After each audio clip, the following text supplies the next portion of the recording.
आप अपने घर से, अपने मुल्क से, अपने वतन से हज करने जाते हैं, लेकिन सऊदी पुलिस आपको गिरफ्तार करके जेल में डाल सकती है। 2026 में ऐसा ही कुछ होने वाला है। 2026 का हज कुछ ज्यादा ही सख्तियों की नजर हो जाएगा। 2025, 2024 और 2023 इन 3 सालों के हज में जो सख्तियां सऊदी हुकूमत ने दिखाई है, 2026 के हज में कुछ ज्यादा सख्ती होने वाली है। आइए हम अपना वीडियो स्टार्ट करते हैं। अस्सलामु अलैकुम व रहमतुल्लाहि व बरकातुहू। दोस्तों, आप सभी का स्वागत है हमारे यूट्यूब चैनल पर। इस्तकबाल है। आप सब जानते हैं कि हज 2026 की प्रक्रियाएं भारत में मुकम्मल हो चुकी हैं, पूरी हो चुकी हैं, लेकिन सऊदी हुकूमत की तरफ से जो फरमान जारी किया गया है कि कुछ लोग ऐसे भी हैं जिनको जद्दा एयरपोर्ट पर या मदीना मुनव्वरा एयरपोर्ट पर गिरफ्तार करके जेल में डाल दिया जाएगा। पिछले सालों में क्या हुआ है? पिछले साल 2025 के हज में, यानी गुज़िश्ता साल कहा जाएगा क्योंकि 2026 का साल आने वाला है, इस साल के हज में हुआ ये कि 2,70,000 लोगों को, ऐसे लोगों को गिरफ्तार किया गया जो लोग विदाउट परमिशन हज करने की तैयारी कर रहे थे, लेकिन कुछ लोगों को जद्दा एयरपोर्ट से, मदीना मुनव्वरा एयरपोर्ट से वापस भेज दिया गया। इसके पीछे का रीजन क्या था वो भी हम आपको बताने वाले हैं। लेकिन पिछले 3 सालों की सख्तियों में और साल 2026 की सख्ती में बहुत ज्यादा डिफरेंस होने वाला है। इसकी वजह क्या है? जिंदगी में इंसान एक बार हज जरूर करता है, जिसके ऊपर हज फर्ज हो जाता है, और दुनिया का कौन मुसलमान ऐसा नहीं है जिसकी यह तमन्ना ना हो कि मैं हज करने के लिए जाऊं। लेकिन हज 2026 में सऊदी हुकूमत ऐसा क्या करने वाली है? बहुत सारे लोग सऊदी में जब काम करने के लिए जाते हैं, वो अपने बीवी बच्चों को, माता पिता को छोड़कर, अपने बच्चों और अपनी पत्नी को छोड़कर, अपनी फैमिली को छोड़कर वो सऊदी में काम करने के लिए जाते हैं। लेकिन बहुत सारे लोग जब सऊदी से आते हैं तो वो वहां से आने के बाद दोबारा नहीं जाते। कुछ लोगों की क्या मजबूरी होती है, वो कुछ भाग कर आते हैं या फिर कुछ अपना काम निपटा कर आते हैं, अपना सब कुछ खत्म करके आते हैं। खतरा उन लोगों के लिए है। और खतरा क्या है? सबसे बड़ा सवाल ये पैदा होता है कि पिछले सालों में सऊदी गवर्नमेंट की पुलिस ने जिन लोगों को जद्दा एयरपोर्ट से और मदीना मुनव्वरा एयरपोर्ट से वापस इंडिया, पाकिस्तान, अफगानिस्तान, अफ्रीका, श्रीलंका जहां भी भेजा है, उन लोगों के पीछे की वजह क्या थी? हम इसके पीछे का पूरा रीजन जान लेते हैं कि पूरी वजह क्या है।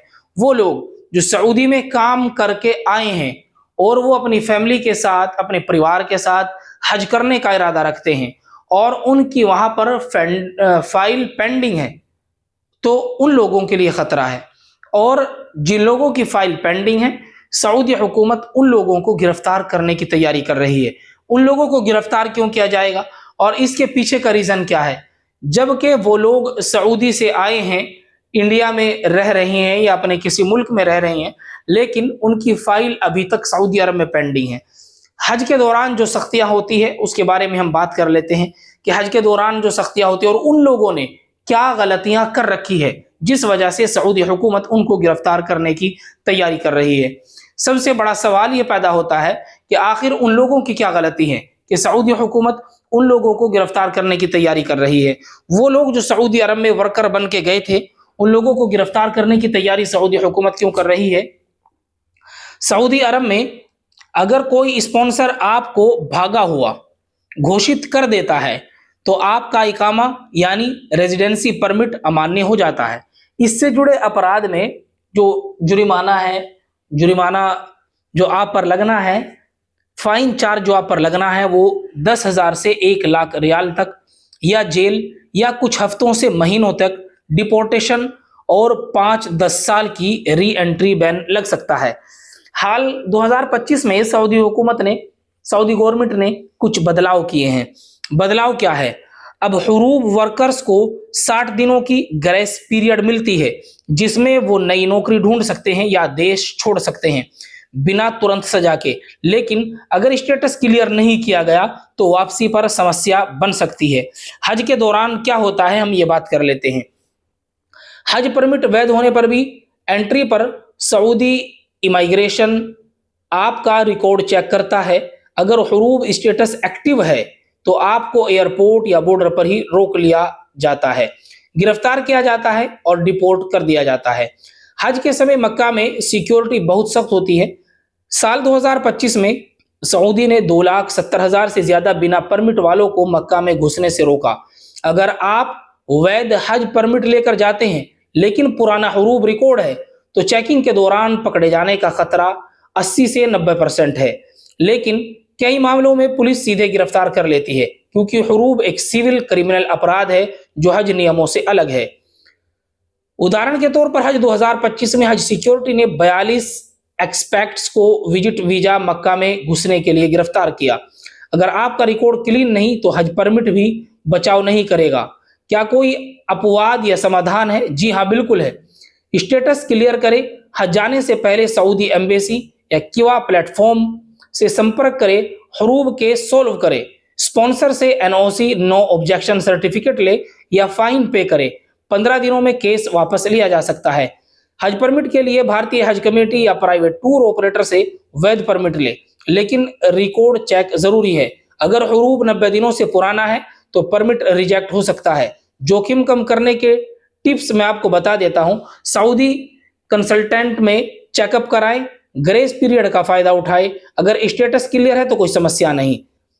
हज फ्रीली भी कर सकते हैं। हज एक धार्मिक फरीजा है, लेकिन सऊदी कानून सख्त है। जोखिम लेने से पहले भारतीय विदेश मंत्रालय या सऊदी दूतावास से कन्फर्म कर ले।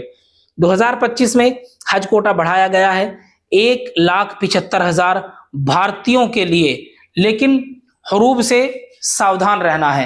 हुरूब से सावधान रहने का ये सबसे बड़ा कारण है कि जो लोग सऊदी में काम करके वापस अपने मुल्कों में जा चुके हैं और उन लोगों का हुरूब एक्टिव है, या उन लोगों ने अब तक कोई ऐसा काम नहीं किया है, तो उन लोगों के खिलाफ एक्शन सऊदी हुकूमत ले सकती है।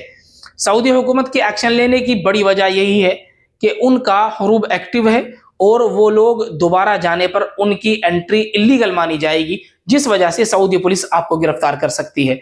तो आपका रिलेटेड, आपके जानने वाला अगर कोई ऐसा शख्स हज 2026 में हज करने के लिए जा रहा है तो उसको ये वीडियो भेज दे कि अपना एक बार आप हुरूब चेक करा ले। ऐसा ना हो कि आपका उधर एक्टिव हो और आप अपना पैसा भी जाया करें, अपना वक्त भी जाया करें, और साथ में आपकी फैमिली जो आपके साथ जा रहे हैं उसको भी परेशानी का सामना करना पड़े। वीडियो आपको कैसा लगा कमेंट करके जरूर बताएं। वीडियो को लाइक करें, अपने दोस्तों के साथ जरूर शेयर करें। मजीद इंफॉर्मेटिव वीडियोस हम आपको देते रहेंगे। मिलते हैं फिर आपसे अपनी अगली नई वीडियो में। तब तक के लिए आप हमारे चैनल को सब्सक्राइब कीजिए और वीडियो देखने वाले तमाम लोगों का शुक्रिया।